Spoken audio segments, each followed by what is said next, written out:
بسم اللہ الرحمن الرحیم۔ السلام علیکم۔ کسی بزرگ کے حوالے سے آتا ہے کہ ایک روز میں حضرت حسن بصری رحمۃ اللہ علیہ کے پاس بیٹھا ہوا تھا کہ کچھ لوگ ایک مردے کو گھسیٹتے ہوئے وہاں سے گزرے۔ حضرت حسن بصری رحمۃ اللہ علیہ اسے دیکھ کر بے ہوش ہو کر زمین پر گر پڑے۔ جب انہیں افاقہ ہوا تو میں نے بے ہوشی کا سبب دریافت کیا۔ انہوں نے فرمایا، یہ مردہ کبھی اعلیٰ درجے کے عابدوں اور زاہدوں میں سے تھا۔ میں نے عرض کیا، اے ابو سعید، ہمیں اس کے بارے میں کچھ بتائے۔ تو انہوں نے فرمایا، یہ شخص اپنے گھر سے نماز ادا کرنے کی نیت سے نکلا تو راستے میں اس کی نظر ایک عیسائی لڑکی پر پڑی۔ اسے دیکھ کر یہ دل دے بیٹھا اور اس کے فتنے میں مبتلا ہو گیا۔ اس لڑکی نے کہا، جب تک تم میرے مذہب میں داخل نہ ہوگے تو میں تیرے قریب نہ آؤں گی۔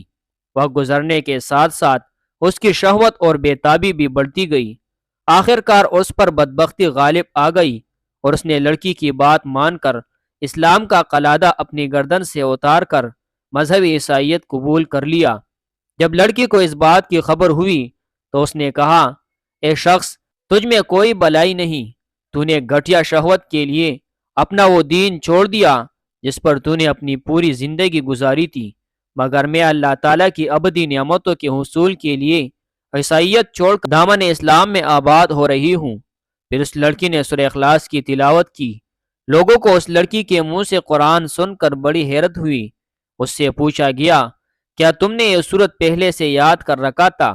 لڑکی نے قسم کھا کر کہا، ہرگز نہیں، بلکہ میں تو اس سورہ کے بارے میں کچھ بھی نہ جانتی تھی، لیکن جب اس شخص نے مجھ سے اپنی شہوت پوری کرنے کے لیے اصرار کیا تو میں نے خواب میں دیکھا کہ میں دوزخ میں داخل ہو رہی ہوں۔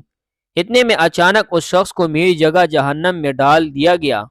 یہ خواب دیکھنے کے بعد میں بے حد خوفزدہ ہوئی تو مالک نے مجھ سے فرمایا، ڈرو مت، اللہ تعالیٰ نے اس شخص کو تمہارا فدیہ بنا دیا ہے۔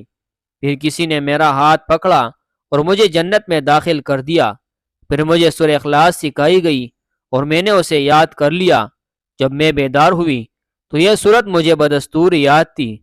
حضرت حسن بصری رحمۃ اللہ علیہ فرماتے ہیں کہ وہ عورت تو مسلمان ہو کر جنت کی مستحق ٹھہری، مگر یہ شخص مرتد ہونے کی وجہ سے قتل کر دیا گیا اور دوزخی ٹھہرا۔